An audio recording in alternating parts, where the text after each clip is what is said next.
your perspective of money as you get more and more Torah changes. Now when you get to a high level, like the sages, money simply becomes meaningless to you.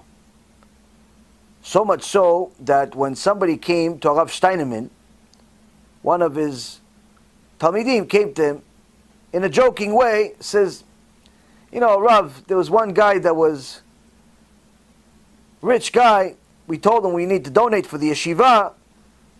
He says, listen, I'm willing to give you guys $500,000, but one condition. I want Rav Steinemann to engrave a pen for me. You know, write his name on a pen for me. You give me that pen, I'll give you $500,000. You know, come on, you're gonna make such commands of one of the biggest rabbis in the world. Are you ridiculous? Okay, that's my condition.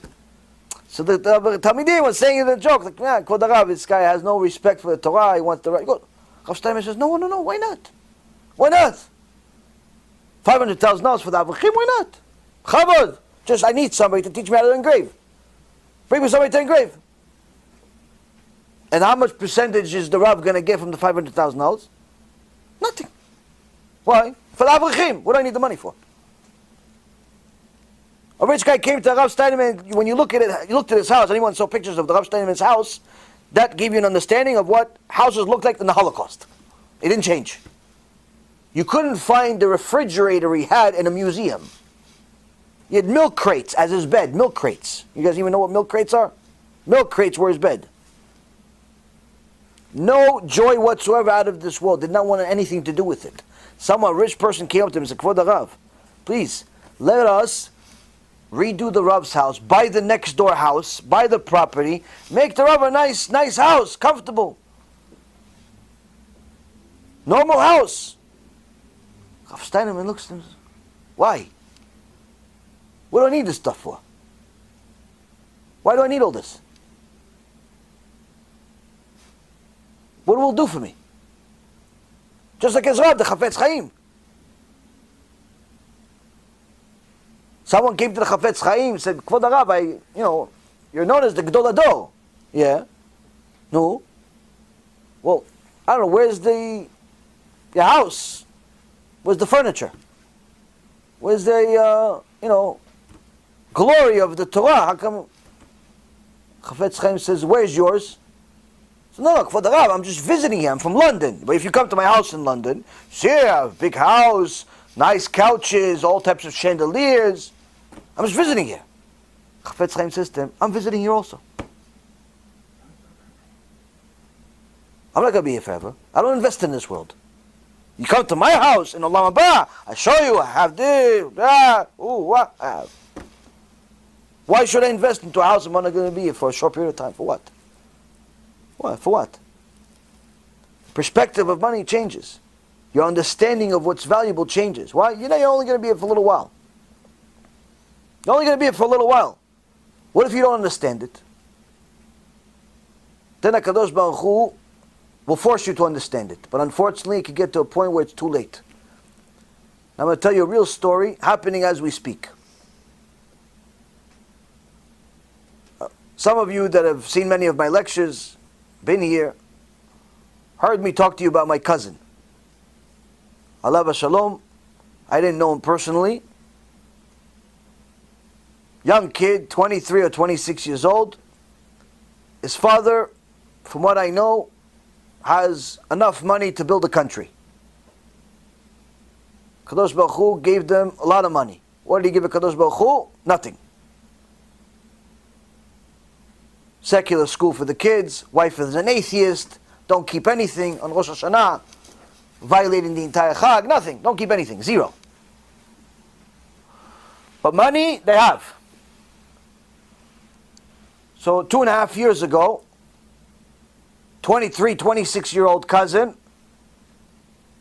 on the second day of Rosh Hashanah, while the parents are on vacation, he goes on his scooter. Instead of going to the Beit Knesset, he goes on a scooter right outside of his mansion, falls off the scooter, hits his head.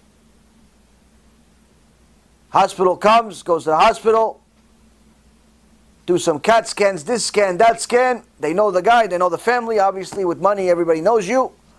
Says, no, you're okay, everything's okay, just go home and rest. My cousin goes home, he goes and he rests, and he dies.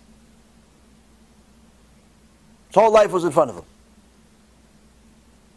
Cute kid, smart kid, unfortunate kid.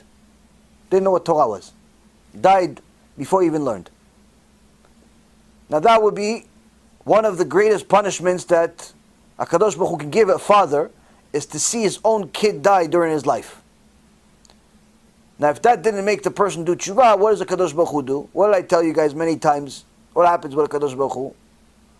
When he says, Ve'alachti imi bekeri, ve'alachti imachem bechamat keri.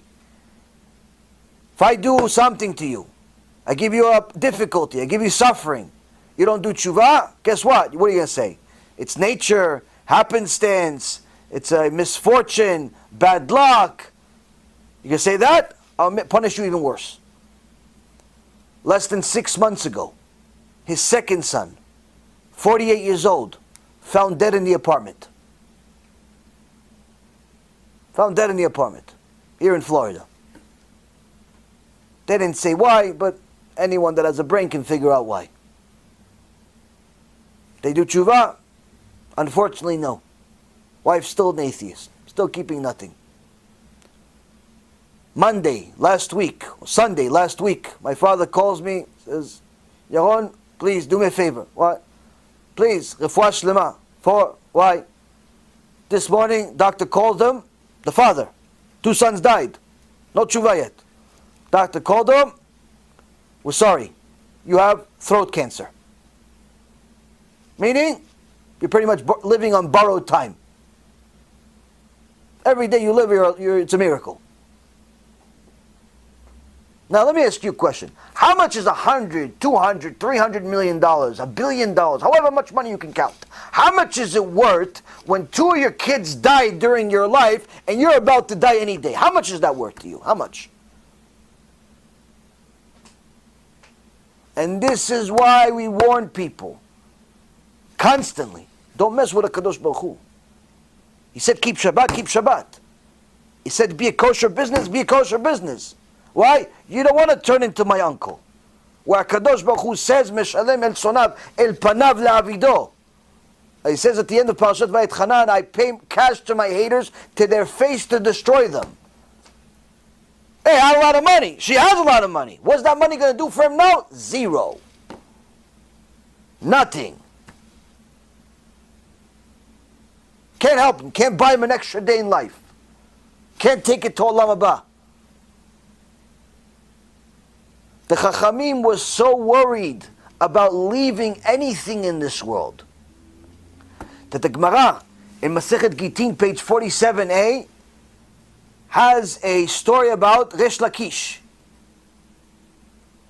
Resh Lakish, one of the greatest sages we ever had, also one of the greatest Baalei Tshuva that we ever had. Used to be the head of the mafia.